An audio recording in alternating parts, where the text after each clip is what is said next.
nè theo đi nè theo đi đá đôi rồi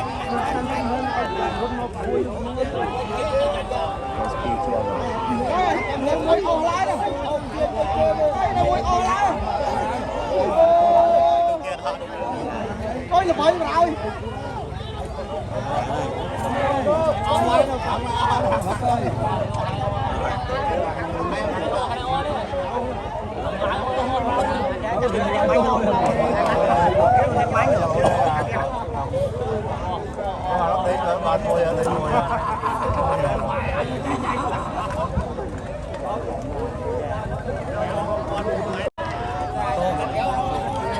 nè theo đi nè theo đi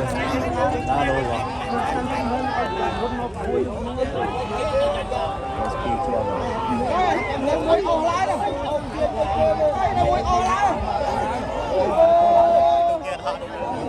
coi là phải rồi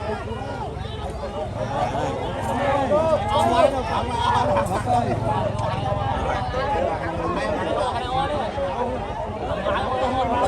cho kênh Ghiền Mì